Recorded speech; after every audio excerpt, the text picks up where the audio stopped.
పంజాబ్లోని పటియాలాలో ఓ ఫ్లైఓవర్ కింద మస్తీకి పాఠశాల పేరిట ఉన్న ఈ ట్యూషన్ను నడుపుతున్నారు 80 ఏళ్ల రాజ్పాల్ కౌర్ అనే మహిళ.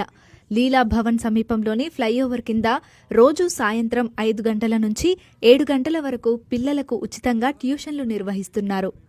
1997లో ఫుట్పాత్ మీద పిల్లలకు చదువు చెప్పడంతో తన ఈ ప్రయాణం మొదలైందని, ఇప్పటి వరకు తాను చదువు చెప్పిన వారిలో కొంతమంది మంచి ఉద్యోగాలు సంపాదించారని ఆమె చెప్పారు.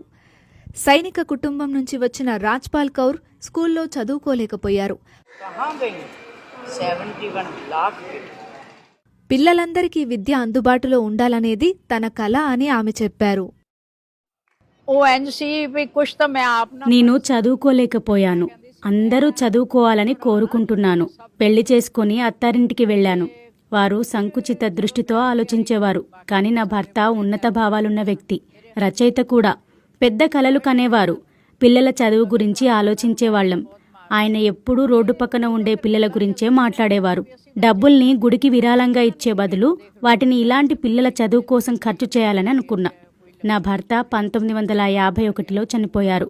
1997లో దీనిని ప్రారంభించాను. 2000 సంవత్సరంలో ఇది అందరి దృష్టిని ఆకర్షించింది.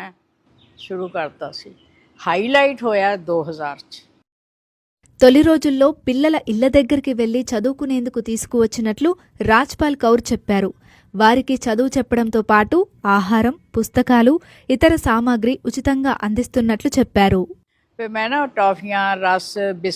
నేను పిల్లలకు చాక్లెట్లు, బిస్కెట్లు పంచుతుంటాను. ఓసారి నేను గురుద్వారాకు వెళ్ళినప్పుడు పిల్లలంతా అక్కడ చేరి చాక్లెట్లు ఇచ్చే ఆంటీ అంటూ పిలిచారు. నాకు వాళ్లకు చదువు చెప్పాలనిపించింది. ఆ తర్వాత రైల్వే లైన్ దగ్గరలో ఉన్న ప్రతి ఇంటికి వెళ్ళాను.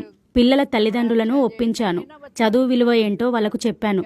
నా లక్ష్యం ఏంటంటే పిల్లలందరూ, ముఖ్యంగా ఆడపిల్లలు చదువుకోవాలి. मैं इन्हों अवेयर ऑफ एजुकेशन, मेरा पर्पज है कि कोई बच्चा अनपढ़ नहीं रहना चाहिए, खास करके कुड़ियां. 25 सालों जुड़ी हुई हैं. మేమిద్దరం 25 ఏళ్ల నుంచి కలిసి ఉన్నాం. ఓసారి నేను రోడ్డు దాటి వెళ్తున్నప్పుడు ఆమె చదువు చెప్పడం చూశాను.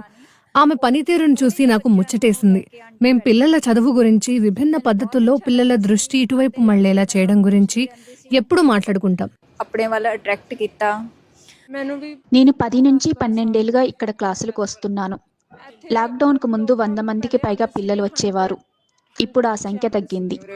ਹੁਣ ਲੋਕਡਾਊਨ ਤੋਂ ਬਾਅਦ